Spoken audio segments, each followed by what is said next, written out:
Tiago 5, versículo 1.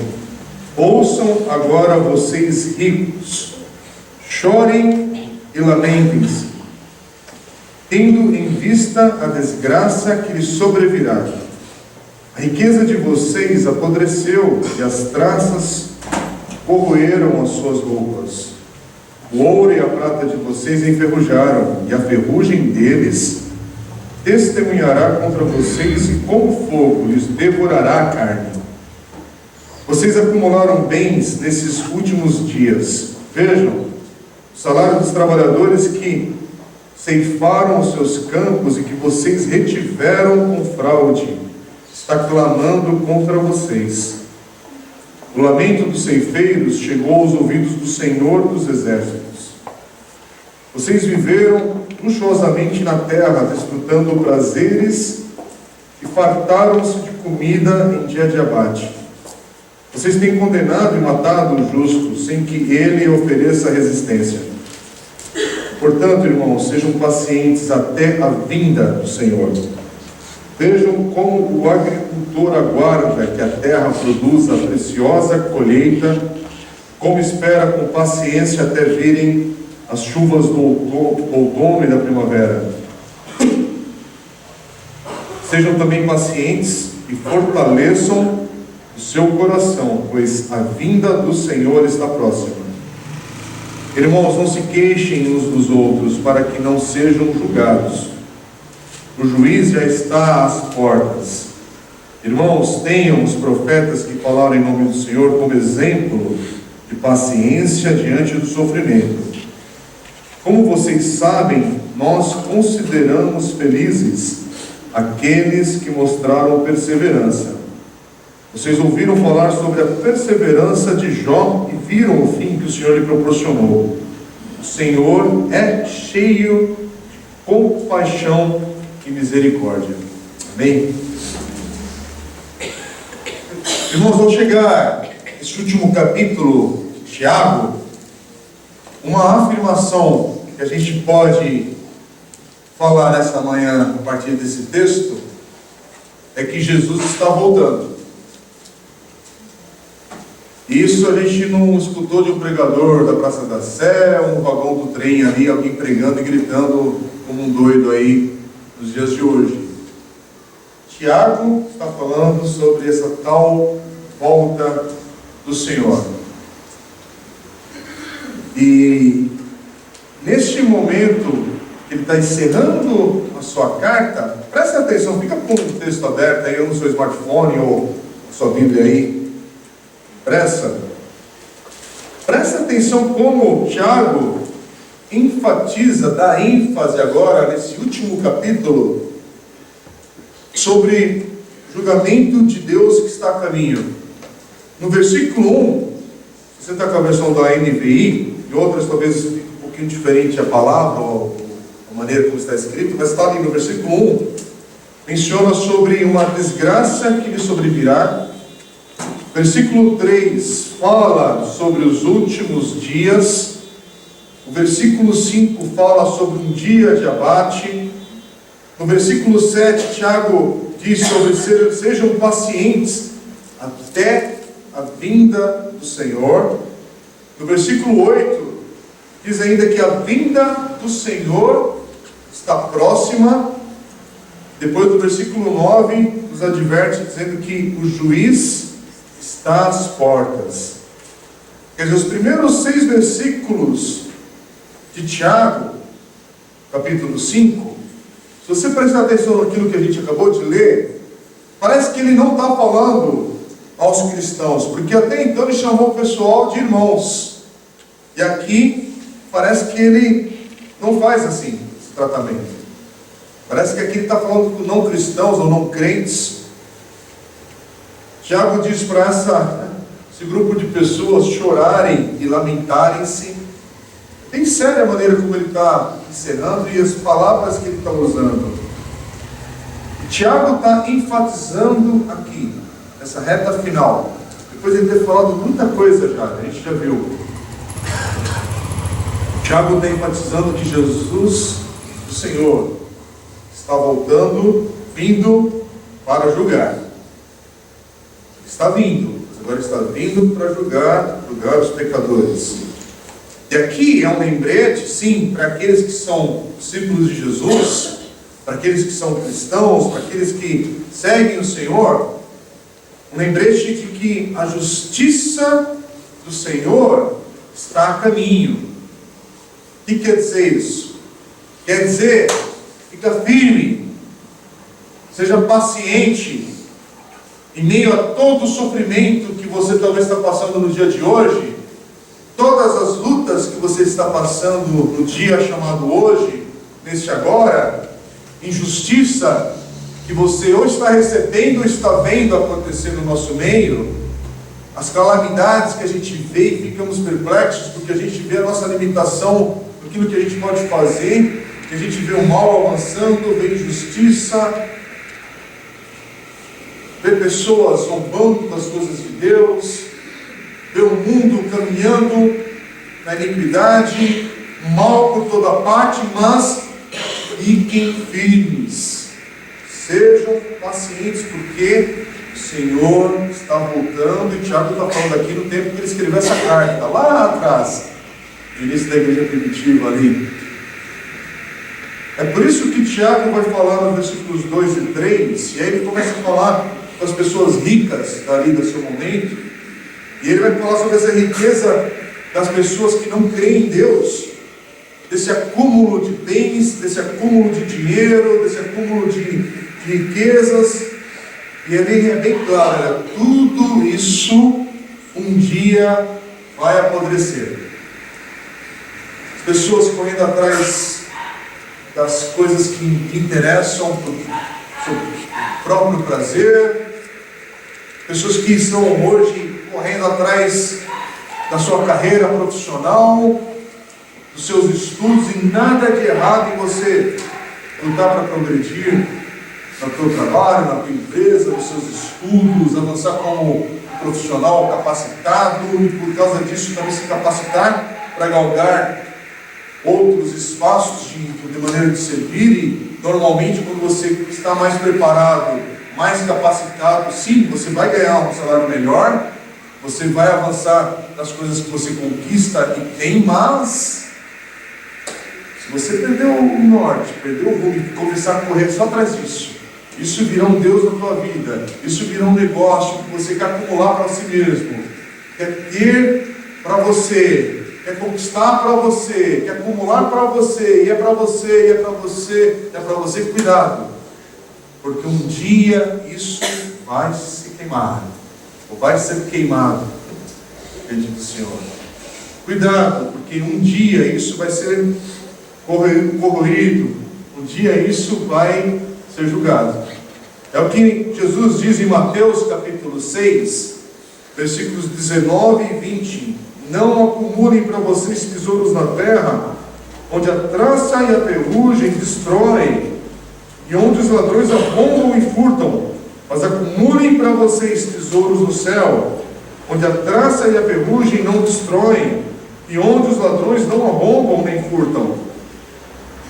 Quer dizer, quando estamos lendo aqui em Tiago, esse grupo de ricos, pessoas ricas aqui, de pessoas que talvez são proprietários de terra, fazendas, sei lá o que pode ser aqui de exemplo, mas são pessoas que têm posses, têm bens, pessoas ricas que estão acumulando, mas o paradoxo aqui não é que está acumulando e tudo bem, é que está acumulando e tem pessoas morrendo, está acumulando e tem uma igreja sendo perseguida, está acumulando e tem pessoas diante dessas pessoas ali sofrendo uma injustiça clara, visível.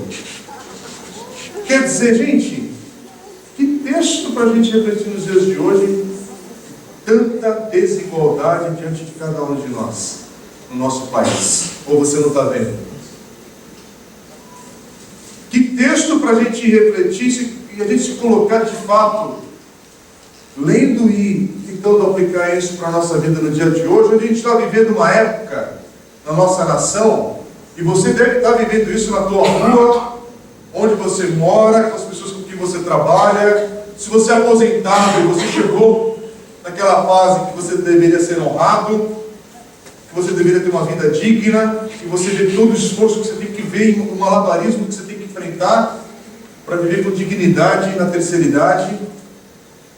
E antes que você pense que estamos exagerando no quadro, gente, se tiver condição, porque também entra nessa questão, tiver condição e recursos para viajar um pouco em outras culturas, você vai entender o que é desigualdade social. Eu, pela misericórdia de Deus mesmo, eu tive condições de viajar por muitos lugares aí desse mundo, porque eu quando fiz o seminário, tive lá de fazer um seminário bíblico fora aqui do país, e isso me abriu as portas para visitar muitos lugares, e muitos contextos diferentes de vida. E aí eu disse assim, peraí, mas como que isso aqui é possível?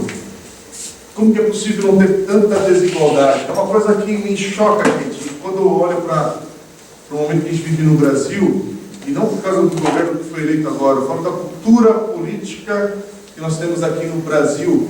Eu acho impressionante que passa a eleição, volta a eleição, vem novos políticos, outros são eleitos e tal, esse circuito político aí que fica aí na evidência do poder e tal. Mas uma coisa básica, só para a gente conversar, entender e refletir sobre desigualdade. Uma coisa que não me dá esperança nenhuma de uma mudança breve no nosso país, envolve a educação. Não por causa de ministros. Teve uns ministros aí que ajudam a piorar as coisas. Mas por que eu vejo? Porque na nossa cultura de sociedade, de país, é impressionante como a gente conversa uns com os outros aqui, e a gente é enganado e omitido que a nossa maneira de fazer educação no país, ela é opressora. A maneira como a gente tem a educação para os nossos filhos e filhas é cruel. Para os nossos jovens, é insano, gente. Eu já comentei com algumas pessoas aqui, quem viaja sabe disso, e quem já ocupou cargo de executivo ou cargo de chefia, trabalhou com pessoal aí que é estrangeiro, ocupando esses cargos, a gente percebe que é um sistema colonialista e para ficar assim. Por que eu estou falando isso? Porque não existe curso noturno no primeiro mundo. Não existe esse negócio de criança ir para 7 horas da manhã para estudar, que a gente acha que é o máximo. Você pagar a educação do teu filho quando também há escola pública. Isso não existe, tá? Isso aqui é uma distorção que nós vivemos no Brasil. Os políticos não mencionam sobre mudar isso. E isso é perpétuo. E você fica batalhando para pagar as contas do teu filho na escola. Quando você paga impostos para manter o sistema público e o sistema privado. E aí o pessoal quer ainda jogar que isso é socialismo quando ele fala sobre educação pública para todos, os pobres e ricos, e a saúde também para pobres e ricos. Isso aí não é sobre socialismo, não. Isso é sobre justiça social. Isso é sobre ter justiça para as nossas crianças. E a gente se orgulha que nem eu pago a escola hoje privada da Laura, graças a Deus consegui um belo desconto, porque minha cunhada trabalhava nessa escola e nos conseguiu lá um ajuste. E estamos conseguindo pagar. E a Esther, por nossas questões de local e tudo, a gente colocou na prefeitura de São Bernardo, ela está no momento de creche ainda, é diferente, e é uma ótima escola, perto da nossa casa, com uma qualidade excelente, é muito bem feito, gente, bem feito mesmo, a coisa funciona, e aí a gente fala assim, que insanidade. Isso não vai mudar, gente, porque a gente está acostumado com isso, e essa injustiça, ela vai ser perpétua enquanto não for quebrada. Porque esses dois negócios não caminham juntos. É que nem a discussão agora, a moçada entra na onda, fazendo papéis às vezes de tolos, com todo o carinho e respeito, tá? Com esses protestos com universidade pública. Universidade pública é só no Brasil, gente. Em países que são... tudo está torto. Educação pública é primeiro grau, segundo grau, até a tua formação, faculdade é financiada, mas você tem outros recursos do governo para pagar isso. Né? A gente fica orgulhoso, o filho entrou na USP. Sim, lógico que é para ter orgulho, não estou falando para você ficar triste, né? É uma vitória dentro do nosso contexto, mas é tudo invertido. É que nem a moçada vai para a faculdade, volta 11 da noite, pegando trem, ônibus, metrô, vai chegar meia-noite em casa, vai dormir 1 da manhã e vai levantar às 6. E a gente acha que é o máximo, está se esforçando. Isso é exploração, gente. É rico explorando para manter essa bagunça que nós vivemos hoje. A gente está cego, sabe? Que era para estar todo mundo de fato nas ruas, falando sobre isso, não importa o partido político. Nós estamos vivendo uma bagunça e esse texto aqui está falando sobre isso. É para a gente. Está falando para quem está no poder, uma das decisões, ter temor no coração, porque uma hora a justiça do Senhor está vindo. É muito sério, gente. E a gente sofre isso no nosso país, é consequência de tudo que a gente está vendo de formação e de estrago, vem por causa dessa bagunça que a gente faz na educação há décadas no nosso país, e a gente se acostumou. Eu sou da fase que ainda eu fiz o meu primeiro e segundo grau, no Américo Brasileiro, aqui na época que estudar no Américo era uau, era fantástico, era ótimo. Era uma escola referência no estado de São Paulo. Era demais, era fantástico, não falta de nada naquele período. A única reclamação é que a merenda era só banana e maçã. Não tinha com a variedade que é hoje, que o pessoal ainda reclama. Eu sou da fase que não tinha merenda. Aí quando teve merenda era uma banana. A gente achava o máximo. Uau, mas tem banana hoje na escola. Tal. Hoje dessa variedade é a murmuração, é a reclamação, e a gente está nesse vício. Eu estou falando isso para fazer protesto político no púlpito? Não. É só para a gente ver a palavra de Deus falando para hoje dentro das nossas injustiças. E que se Deus te colocar um dia, em algum momento, numa posição de autoridade, num governo municipal, estadual, você seja um agente ali de mudança. Porque as pessoas estão nesses caras. Não é louco isso, gente. Você já parou para pensar como é que é a política no nosso país? Não no nosso país, porque aqui a gente está com nossos pés, que não está na Europa. O cabra é eleito, aí parece que ele é dono da cadeira, da forma que ele governa e toma as decisões. Parece que ele está ali, aí ele vai só acumular para si mesmo, tal, e aí não percebe que vai passar, seu vigor vai passar. Gente, quem aqui da época do Maluf, do auge do seu vigor, da sua arrogância política, ninguém imaginava que o outro compadre dele, o trabalhador, ia se tornar um arrogante igual.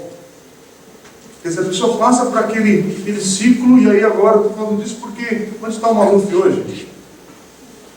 Cadê ele? Nem na mídia está. Foi preso, foi não sei o que, mas ninguém está nem ouvindo falar dele já faz meses. E ninguém cita. Ele está sendo passado. Vai passar. Só que as suas obras serão julgadas. Vai ser julgado. Não estou falando isso para desejar o inferno para nenhum homem ou mulher. Desejo que haja arrependimento e mudança. É por isso que quando a gente está assistindo algumas coisas no nosso país, na nossa nação, e agora está muita bagunça acontecendo, e aí o pessoal fica um pouco polarizado de novo com as reclamações, a gente acabou de passar por um período intenso que a corrupção veio à tona, e o pessoal ainda está, às vezes fica brigando, defendendo quem está preso, pela sua opção A, B ou C, ou até mesmo quem está no poder hoje, começa a fazer coisas erradas, também vai para cá, não vou citar o nome de ninguém, mas é só para a gente entender. Mas a gente não vê arrependimento.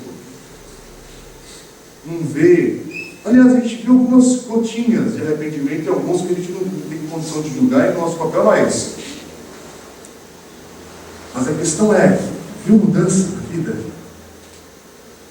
Você viu o pessoal devolvendo com lágrimas nos olhos o dinheiro roubado, confessando, e aí você está se perdendo, ainda se matando para defender o bandido.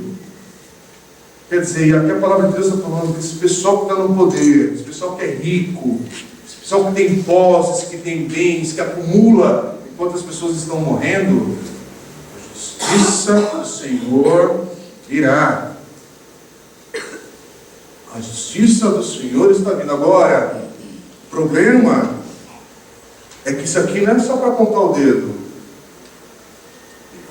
inverte a bola dentro da igreja, dentro daqueles que deveriam proclamar o reino, e aí a gente está proclamando o acúmulo. E Deus vai te prosperar, e Deus vai te fazer por cabeça, e Deus vai te dar isso, e Deus vai não sei o quê, e dá glória a Deus aí, e ora por aqui, tal. E a oração é em cima de mim. A oração é para mim, a oração é para minha bênção, a oração é para minha vida, a oração tem a ver comigo, o culto tem a ver comigo, ir à igreja tem a ver comigo, decidir sair de casa tem a ver comigo, servir tem a ver comigo. E quando eu não estou nesse processo, aí eu estou de bico, aí eu me ausento, aí eu não participo, eu não faço, e aí a gente bagunça tudo. E aí a gente tem uma maneira de lidar com os recursos que Deus nos dá, de vida, de saúde e de bens. E esse texto também fala com a gente. E fala com a gente sobre essa questão, é um alerta para termos um temor, porque somos povo de Deus, estamos falando, colocando o nome de Deus na nossa vida, mas a gente tem um comportamento às vezes que está dissociado desse servir a Deus. Estamos numa postura de preocupados em acumular bens, estamos preocupados com a nossa vida imediata, e a gente se cega para não enxergar se estamos sendo desleais. Estamos sendo desleais com aqueles que trabalham por nós, que são nossos empregados, se somos desleais nos nossos negócios, se estamos vivendo um tipo de luxo na nossa vida presente que humilha o pobre que está diante de nós. E muitas vezes a nossa indiferença produz inclusive morte. É muito sério esse texto, gente, porque versículo 4, olha o que diz.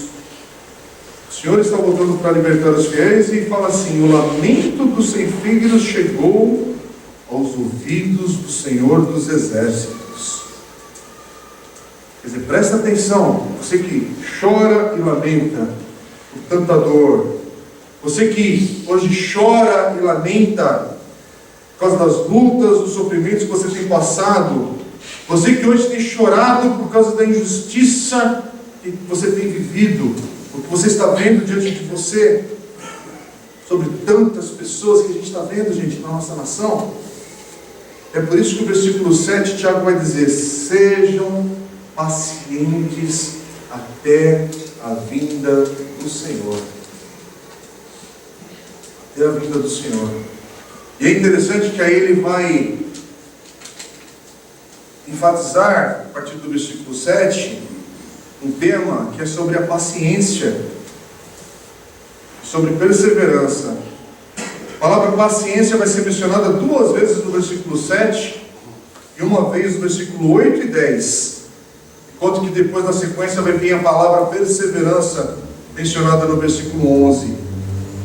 E Tiago vai nos dar 3 imagens, pelo menos 3 exemplos para a gente pensar sobre paciência, para nos encorajar. Primeiro, ele diz no versículo 7, para sermos pacientes como um agricultor. Olha o que ele diz, versículo 7: vejam como o agricultor aguarda que a terra produza a preciosa colheita, e como espera com paciência até virem as chuvas do outono e da primavera. Quer dizer, essa ilustração de um agricultor nos lembra que a fé envolve confiar em Deus naquilo que você não pode controlar. A fé envolve você confiar em Deus naquilo que você não pode controlar. Porque um agricultor, gente, ele não pode determinar quando vai chover ou quando irá. E o versículo 9, Tiago diz que eles estavam fazendo o quê? Se queixando uns dos outros. E Tiago vai nos alertar: isso não deve acontecer. Quer dizer, enquanto nós aguardamos pacientemente e perseveramos nas nossas lutas, preste atenção, porque enquanto isso está acontecendo, você vai ser tentado a pecar, a reclamar, a falar mal dos outros, mas a gente tem que resistir a isso. Resista a esse falar errado, que aliás, sobre o falar, Tiago já falou no seu texto aqui, e o versículo 9 ele fala: o juiz já está às portas. Se ele está às portas, você quer se encontrar como? Você quer se encontrar fiel. Assim como um agricultor que confia que a colheita que Deus irá prover em seu devido tempo será digna da espera. Essa é a nossa postura. Então, temos que esperar pacientes como um agricultor. Mas, em segundo lugar, devemos também ser pacientes como um profeta, falando a verdade. Porque o agricultor ele não fica apenas aguardando, sentado pela chuva, deixa eu ver, vamos esperar aqui, sentadinho. Não, ele trabalha, ele prepara, ele faz aguardando. Não sei que horas vai chover, mas eu estou aqui deixando as coisas em ordem. Vou deixar tudo preparado, porque uma hora vai chover. Quer dizer, aquele que está seguindo a Jesus, aquele que é discípulo de Cristo, ele deve ter também um comportamento como de um profeta. Sabe o que é um profeta, gente?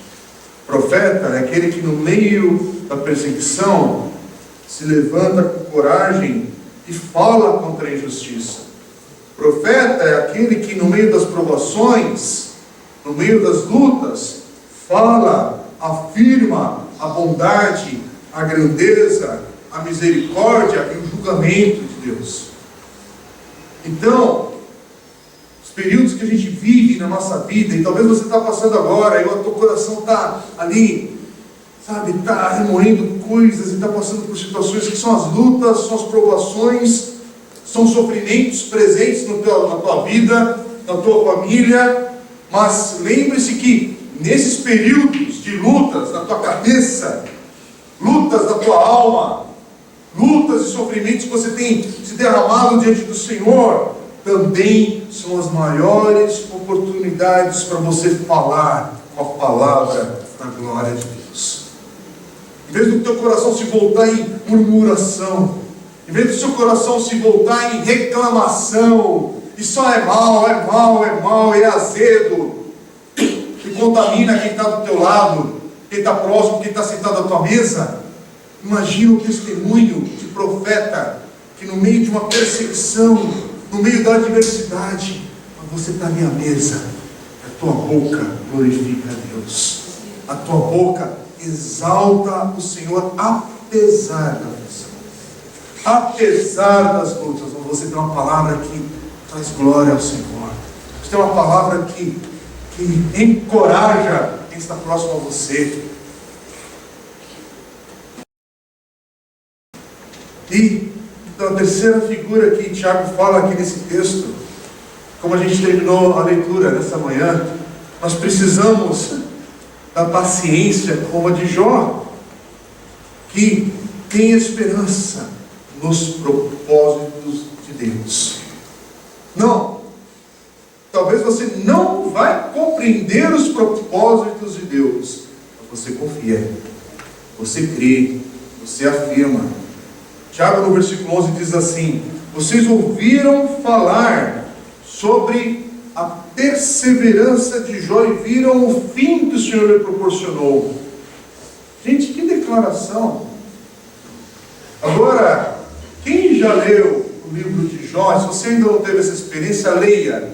O único problema de você ler esse livro é que você é obrigado a chegar no capítulo 42. Porque são 42 capítulos que fica para lá e para cá na situação. Você não sabe o que está acontecendo, se ele é justo, se não é, o que Deus está fazendo com a vida dele. Mas leva todos esses, são necessários esses 42 capítulos para que você compreenda um pouco, não é totalmente, não é plenamente, mas para você compreender o propósito do sofrimento na vida de Jó, para que fosse revelado alguma coisa, não é plenamente ainda, mas para você ter um vislumbre, porque é assim que Jó vai confessar, e ele vai confessar apenas no capítulo 42. versículos 5 e 6, quando ele confessa: meus ouvidos já tinham ouvido a teu respeito, mas agora os meus olhos te viram. Por isso menosprezo a mim mesmo e me arrependo no pó e na cinza. Voltando a essa questão do livro de Jó, porque Jó é um livro que você não pode pegar um capítulo isolado e pregar em cima dele como se você estivesse ali a partir de uma das declarações dele ou dos seus amigos. São declarações bonitas, né? Profundas. Você fala: uau, que resposta, que conversa que eles estão tendo ali. Mas o problema é que, na verdade, diante do Senhor, eles ficam perdidos para compreender os propósitos de Deus, o que está acontecendo na vida de Jó. E Jó só vai ter sua vida restaurada no final. E a restauração que ele tem não apaga as cicatrizes, gente, do que ele sofreu. Perdeu a família, perdeu as riquezas, perdeu uma vida que ele construiu. Ah, sim, Deus devolveu, Deus deu mais do que ele tinha antes. Mas espera aí, isso não apaga a perda dos filhos, as dores da doença, o sofrimento que ele passou. Mas ele, no final do seu livro, depois de 42 capítulos, mas ele fala: meus ouvidos já tinham ouvido a teu respeito, fala o Senhor, mas agora os meus olhos te viram. Gente, esse texto, que lembrança para nós, porque olha o que Tiago vai dizer a partir dessa referência a Jó. Que lembrança para cada um de nós que está sofrendo neste agora. Que lembrança para você e para mim, que estamos em dias de lutas no nosso país, dias de lutas na nossa vida diária, de sofrimento. Ou, se você não está, você já passou com certeza na tua vida. A não ser que você seja uma criança bem pequenininha, porque até a criança, na sua dimensão, ela já passa por algumas coisas da vida que abalam. Hoje mesmo a Esther está lá em casa, uma dorzinha na barriga, e vomitou de manhã, e não sei o que, e ficou lá de buchinha no sofá. Para ela ficar buchinha, que a coisa é grave, né? E aí, se der remédio, piora, porque ela vai para fora, e você quer uma bagunça. Ela está lá quietinha, deita com ela, né? Está lá passando uma dorzinha, precisa a entender o que são dores na vida, o que é estar mal. Mas olha, qualquer que seja o caminho, criança, jovem, adulto, os mais adultos aqui no nosso meio, os mais idosos, qualquer que seja o caminho que você esteja trilhando no dia de hoje, nesse momento, esse texto nos lembra que isso que você está dando nome, isso que você está chorando, isso que é a luta que você dá aí um nome para ela nessa hora, que eu não sei, eu não conheço o teu coração, mas esse texto está falando que isso não é o fim da história, isso não é um fim em si mesmo. O verdadeiro fim irá revelar que o Senhor, de fato, como termina o versículo 11, o Senhor é cheio de compaixão e misericórdia. Irmãos, essa é a verdade sobre o nosso Deus. Ele é cheio de compaixão e misericórdia. E talvez você está vivendo um momento na tua vida que você não consegue enxergar agora. Mas o que Tiago está falando? Seja paciente. Fique firme. Persevere.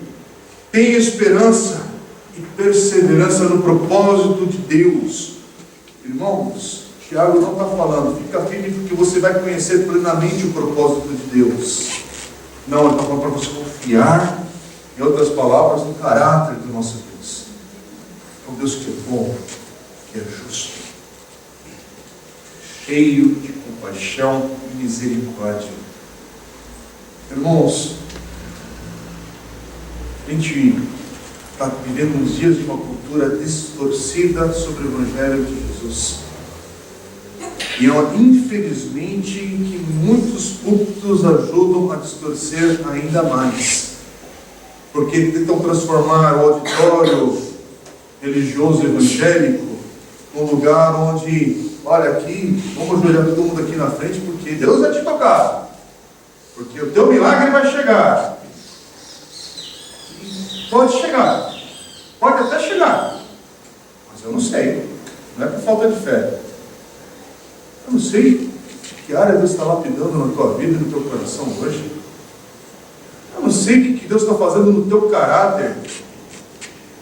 Às vezes eu tenho impressão do que Deus está fazendo na minha vida. Até na minha vida eu tenho dificuldade para discernir neste agora o que Deus está fazendo, gente. Porque às vezes eu chego aqui na igreja e meu coração está duro. Eu estou aqui na igreja, no domingão, vou louvar a Deus com vocês. Mas meu coração está uma pedra.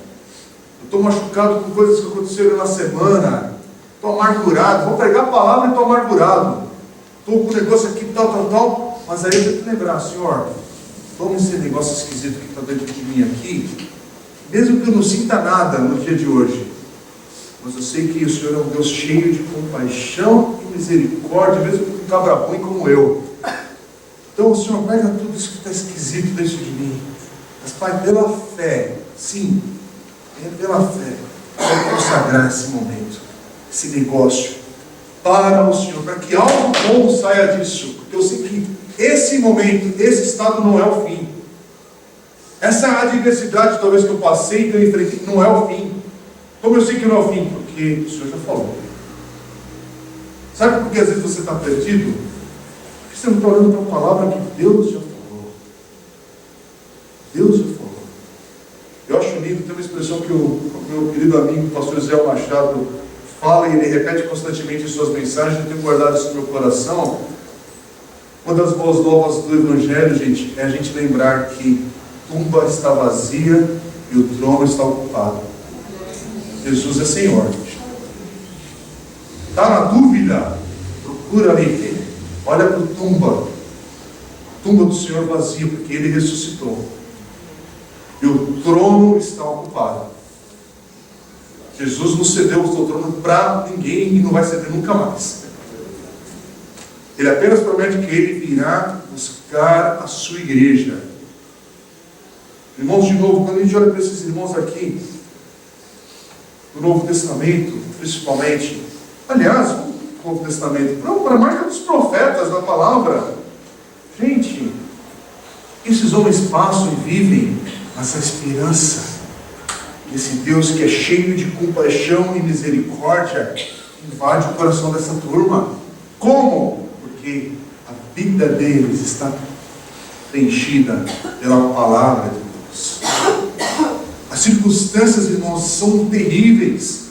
As adversidades têm uma força e um peso absurdo.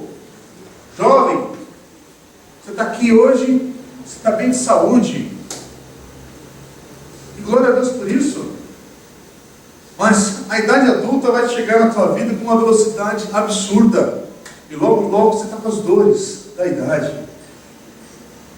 Eu mesmo aqui estou fazendo musculação de novo, tentando me cuidar, tudo, aí tentei exagerar no treino, aí o pulso abriu. Isso aqui não acontecia frequentemente, é a segunda vez em 15 dias. Mais uma semana que tem que ficar parado, quietinho, fazer outro tipo de atividade, porque não é para charme não, gente, não é para combinar com nada, porque é a idade. Fazer 49 em outubro, prazo de validade está vencendo. A gente tem que se cuidar, tem que se precaver, mas o quê? Eu me sentia invencível com 20 anos. Achava, bom para tudo. Eu lembro direitinho que quando eu tinha meus 20 anos, eu era bem ativo na música e tocava com muita gente, assim, amava. Eu lembro que saía de cultos de jovens, aí de mocidade, de juventude, aí no sábado à noite, e o roteiro era assim, gente, maluco. Saía ali de Moema, da igreja, né, que eu servia ali na igreja do Cássio. Aí saía dali no sábado à noite, a gente ia para uma pizzaria. Da pizzaria, saía tarde de lá. Eu não vou nem citar que era o Grupo Sérgio, que só alguns irmãos vão entender isso, né? Eu sei que eles têm noção aí, né? A gente saía para as pizzas, para os habibs da vida, coisa porque ninguém tinha grana no bolso, era isso que era a simplicidade, comer, bater papo. Aí lembro 2 da manhã procurando algum lugar para tomar café. 2, 3 da manhã.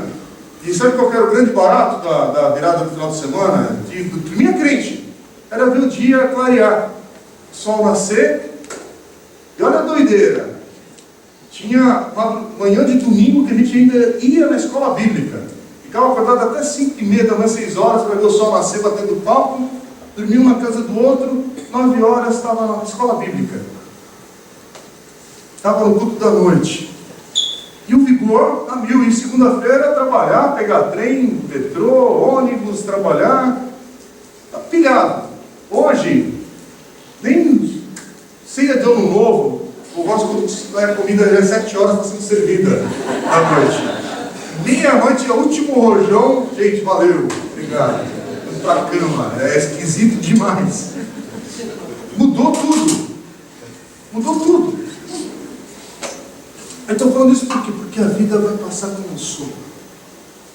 A tua dinâmica, essa situação imbatível, as lutas virão, as dores vão chegar, situações que você não vai ter como explicar, vão te atingir.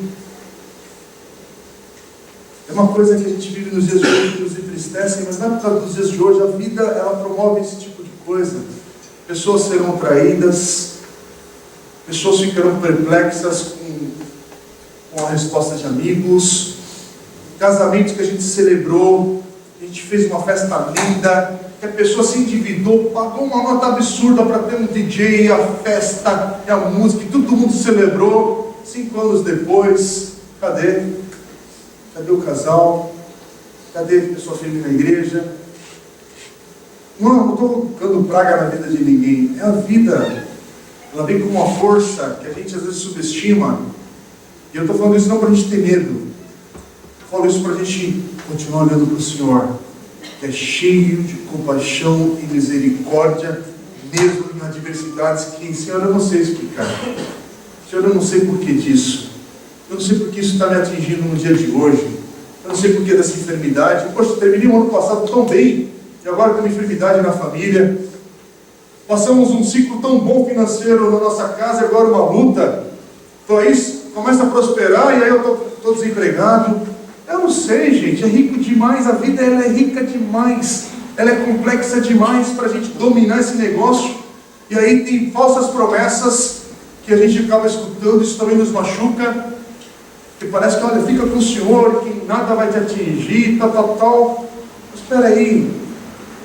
Sim e não. A única coisa que eu tenho certeza aqui é que o Senhor é cheio de compaixão e misericórdia. Irmãos, e uma das definições para misericórdia é a gente lembrar que, Senhor, se eu orar para que a tua justiça seja feita, não sobra uma aqui. E é por isso que eu oro, Senhor, o Senhor é cheio de compaixão e misericórdia, porque o Senhor desse para mim o que eu de fato mereço, eu não estaria aqui hoje, não estaria de pé. Mas obrigado porque a tua misericórdia é real e me alcança, e alcança você também. Irmãos, a gente vai orar agora, a gente vai clamar a Deus juntos, a gente está com tempo agora. Eu estou separando esse momento agora de propósito para isso, porque essa mensagem é uma mensagem que a gente precisa orar em resposta. Eu me coloco assim, pelo menos. Esse texto diz sobre lutas, sobre uma espera, sobre ser paciente. Talvez você chegue aqui, poxa, mas tudo que eu queria era a resposta. Tudo que eu queria era uma solução. Tudo que eu queria era, Senhor, responde hoje aquela dúvida do meu coração. Mas talvez a resposta do Senhor hoje para nós é apenas: seja paciente, seja perseverante, mas lembre-se, o Senhor está vindo. Você está vendo um monte de injustiça acontecer, mas o Senhor está vindo. O juiz está às portas. O juiz está aí, gente. Ele não está à toa não nessa vida. Mas lembre-se que o Senhor, apesar de tudo que estamos vivendo, o Senhor é cheio de compaixão, misericórdia. Quando você tiver dúvida sobre isso, gente, olha a ironia. Nós, como cristãos, discípulos de Cristo, temos que lembrar um ao outro, e principalmente você, talvez, que não é discípulo de Jesus, que Ele veio, Ele morreu por cada um. Jesus veio, Ele morreu por cada um de nós, quando ainda éramos pecadores. E essa é a maior prova do amor de Deus, da sua compaixão e da sua misericórdia. E que antes da gente estar aqui nessa praia aqui, Antes da gente estar aqui vivendo essa vida que nós estamos vivendo aqui, Ele já tinha cumprido a sua promessa. Ele já havia ressuscitado. Ele já e sempre foi. Ele é o Senhor. Todos. Nossa vida tem a ver com Ele. É por isso que é loucura você viver uma vida que parece que está descolada das coisas de Deus. Uma vida que a carreira profissional parece que é o seu objetivo final. Que se formar, da educação para os filhos, parece que aquilo é o objetivo final, porque nada parece que conecta para a glória de Deus. Por quê? Porque a tua vida está desconectada do corpo de Cristo. Está desconectado. Você sabe disso. E hoje essa palavra é, não, tudo para a glória do Senhor. Por Ele, é por meio dEle, é para a glória dEle. Então eu queria te convidar, vamos ficar em pé, vamos orar, vamos clamar a Deus. Vamos levantar um clamor aqui. Porque sim, talvez você entrou aqui hoje com o coração sufocado e abatido, com uma força insuportável. Insuportável. Mas essa palavra é para paz. Seja paciente. Persevere. Aguarde nesse Senhor que está às portas. Esse Senhor é cheio de compaixão e misericórdia. Vamos crer nisso. Cria. Coloque a tua fé de fato nesse Senhor. Que hoje essa palavra, a palavra de Deus, possa fortalecer você, possa te revigorar. Vamos clamar ao Senhor agora. Isso envolve cada um de nós. E você que hoje tem caminhado uma vida desconectada das coisas de Deus, hoje é um dia de você colocar os teus olhos no Senhor e responder a esse chamado de arrependimento e crer no Senhor. Colocar a tua vida, de fato, conectada em Cristo. É a nossa única esperança de salvação. É o nosso Senhor. Vamos orar, meus camaradas. Agora feche os teus olhos. Olha o Senhor.